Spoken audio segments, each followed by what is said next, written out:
Okay, so I want to touch on 2 points that you made, which is actually come down to one.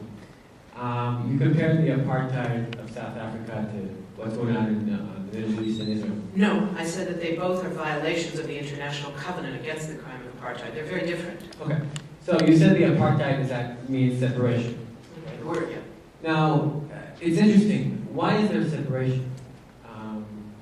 Is it because of racism? My thoughts is because for years, Palestinian terrorists crossed into Israel and bombed themselves in restaurants, in schools, killed and stabbed babies in the heart when they come to their houses. So as a sovereignty and as a state who wants to protect their children, they separate between them and the terrorists. Okay, thank you all. That's a very important question, and I'll answer it. The second one, okay, wait, very quick. We're only going to take one question each, okay, because there's a lot of hands. Please, very quick. No, I'm sorry. I'm going to take one question each. How come, as a human activist, as an activist, a human rights activist, you never speak about the Palestinian terror? It's amazing. It's just amazing. Thank you. Thank you. And you silence him from speaking. I'm not trying to silence anybody. I'm answering a very important question about Palestinian terrorism. There have been terrible incidents of Palestinian terrorism. We should never talk about terrible. Excuse me, I'm answering your question about it. I'm sorry. There have been, and I have written about it and spoken about it. It's not a secret. There have been and continues to be horrific examples of Israeli state terrorism. I condemn all terrorism committed by anyone, by a Palestinian, and there has been plenty, by Israeli state actors, and it continues to this day.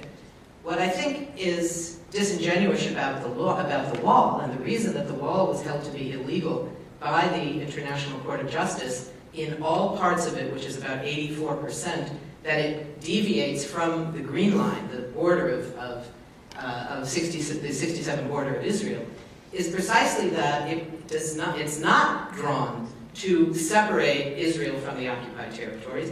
It's drawn, and I'm sorry I don't have the map here, in a way that actually takes about 10% of the West Bank into mainly the settlement blocks, the large settlement blocks. It draws the line around the settlements so that they remain, on the Israeli side, and takes that land to be within, under Israeli control. So that if it was, certainly Israel as a sovereign state has the right, the way the U.S. has the right, and is doing so on the U.S. border, interestingly, by the same company, to build a wall to keep Mexicans out of the United States. That's legal. I happen to think it's terrible, and I think we should oppose it, and I'm glad that the National Lawyers Guild, among others, are opposing it. But it's a legal thing to do. Israel would have the legal right to build a wall on its border. It doesn't have the legal right to build a wall that takes 10% of the West Bank, which it occupied in 1967, in building that wall. That's why the International Court of Justice in 2004 ruled that it was illegal. And in fact, the Israeli High Court of Justice moved the route in 2 places where there had been months, in one case years, of nonviolent protests in the village, protesting specific sections of the wall, and did force the route to be changed.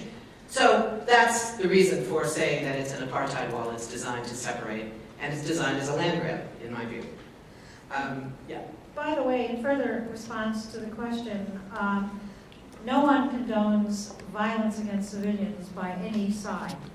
And what is significant and extremely healthy about the call for boycott, divestment, and sanctions is that it comes from Palestinian civil society, virtually all of it. And it is a deliberate call for the renunciation of violence in favor of nonviolent resistance to occupation that is illegal. And it is a healthy response to the extent that there is opposition to boycott, divestment, and sanctions, and an effort to suppress it, as Israel is trying to do by making it illegal to advocate it. That will leave no option but violent resistance.